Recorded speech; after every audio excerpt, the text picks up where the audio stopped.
Baik, eh, selamat pagi, malam, ataupun siang bagi dan sekalian yang menyaksikan tayangan ini. Perkenalkan, nama saya Glorio Bima Seleki dari unit Desa Tarakanita wilayah Jawa Tengah, unit SMP Tarakanita. Pada kesempatan kali ini, saya akan menyampaikan refleksi maupun evaluasi yang saya dapatkan terkait dengan pelatihan guru riset. Saya akan mulai dari slide yang pertama. Bagaimana cara menyaring dan mendapatkan siswa yang berminat untuk mengikuti riset. Saya adalah seorang guru yang kemudian juga aktif di kelas sebagai guru mata pelajaran.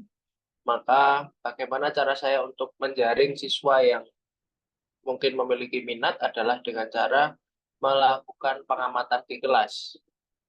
Jadi saya mengamati aktivitas siswa yang ada di kelas. Nah, di dalam kegiatan ini, guru mulai atau saya sebagai guru mulai mengidentifikasi bagaimana potensi dari siswa-siswa yang ada di kelas yang mungkin berpotensi dan memiliki pemikiran yang kritis dan mungkin juga rasa ingin tahu yang tinggi. Hal ini dilihat dari beberapa hal, yaitu mulai dari diskusi, mulai dari tanya jawab, mulai dari presentasi, dan lain sebagainya. Guru membuat catatan-catatan kecil terkait beberapa nama siswa yang dirasa atau dianggap memiliki potensi untuk melakukan riset. Kemudian dari hal ini, guru mulai melakukan diskusi secara personal terhadap beberapa nama siswa tersebut terkait dengan isu-isu yang paling dekat dengan mereka terlebih dahulu. Karena dari situlah kita bisa melihat apakah siswa ini hanya minat saja atau memiliki rasa ingin tahu yang tinggi saja, atau memang sungguh-sungguh dia memiliki pemikiran tertentu dari sebuah kasus yang ia lihat. Kemarin saya memulai dengan beberapa isu terdekat dari mereka, misalnya adanya pro kontra sebuah band yang akan menyelenggarakan konser di Indonesia karena dianggap membawa efek buruk bagi budaya Indonesia dan lain sebagainya. Yang kedua adalah tahap pembimbingan yang sudah saya lakukan. Saya bagi menjadi 7 poin. Yang pertama adalah penentuan. Setelah saya kemudian menemukan beberapa siswa yang tadi tidak hanya sekedar memiliki rasa ingin tahu, tetapi juga memiliki argumen dan pandangan terhadap sebuah isu, maka saya minta beberapa anak tersebut untuk, atau saya tanyai, apakah bersedia untuk mencoba melakukan riset. Kemudian ada 2 anak yang bersedia, kemudian saya mulai melakukan bimbingan. Nah, tahap bimbingan yang sudah saya lakukan sampai sejauh ini adalah 7 poin ini. Yang pertama adalah penentuan ide. Saya mengatakan bahwa kita akan concern di bidang lingkungan hidup, atau tema penelitian kita adalah lingkungan hidup. Maka dalam waktu 2 hari, kalau tidak salah, saya mencoba menyampaikan bahwa silahkan amati lingkungan sekitarmu, apa yang menjadi isu yang terdekat dengan kalian, bisa di rumah, bisa di sekolah, dan di tempat mereka berada.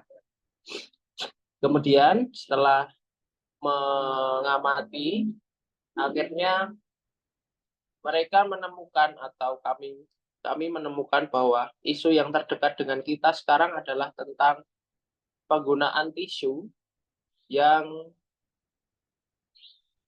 dilakukan di lingkungan sekolah, atau terutama di toilet yang ada di sekolah. Kemudian dari bekal itu kami mulai mencoba melakukan observasi atau siswa ketika jam istirahat mulai sambil mengamati bagaimana orang-orang atau pengguna toilet yang ada di sekolah itu menggunakan tisu untuk kebutuhan apakah membersihkan muka atau membersihkan tangan yang basah ataupun eh, untuk keperluan yang lain, untuk keperluan sanitasi dan lain-lain. Yang ketiga, kemudian eh, membuat rumusan masalah. Nah, ternyata dari observasi itu mereka membuat sebuah kesimpulan sementara bahwa ternyata orang-orang yang menggunakan tisu di toilet SMP Tarakanita Magelang cenderung konsumtif dan tidak tepat guna.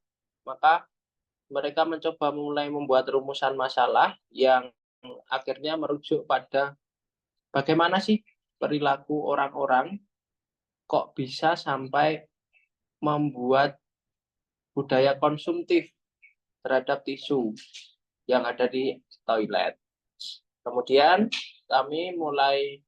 saya sebagai guru mengarahkan dan mulai meminta untuk mereka menentukan judul penelitian.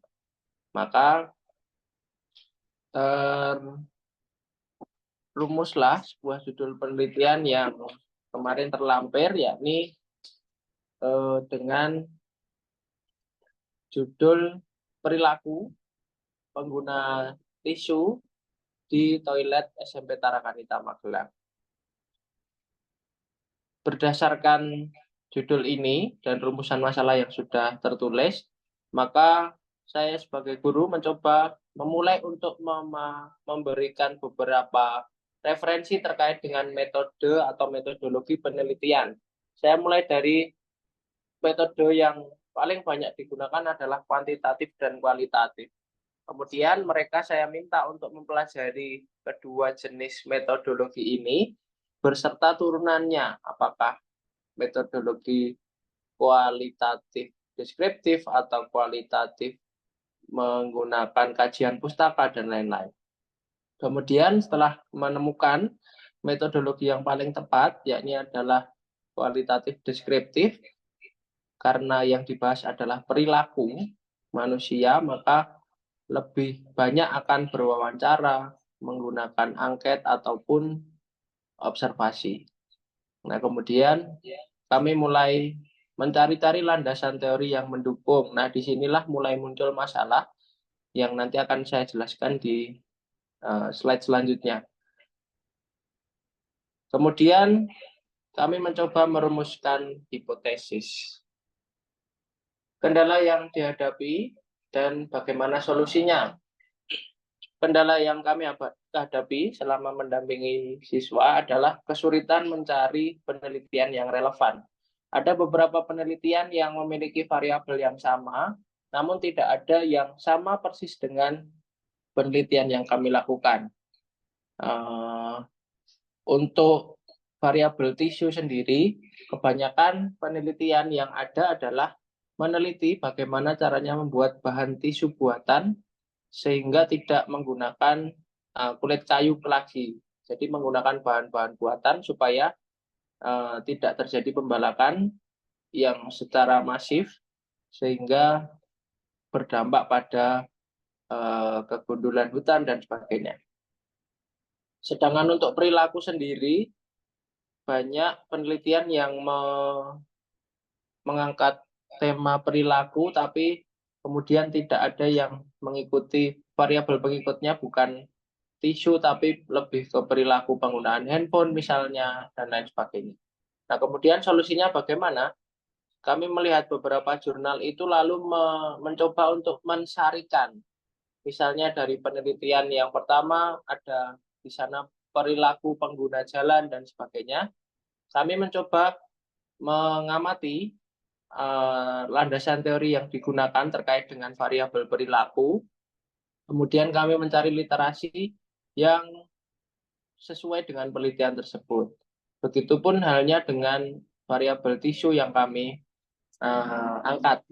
Kami mencari beberapa penelitian seputar tisu, terlebih jenis-jenis tisu dan lain sebagainya.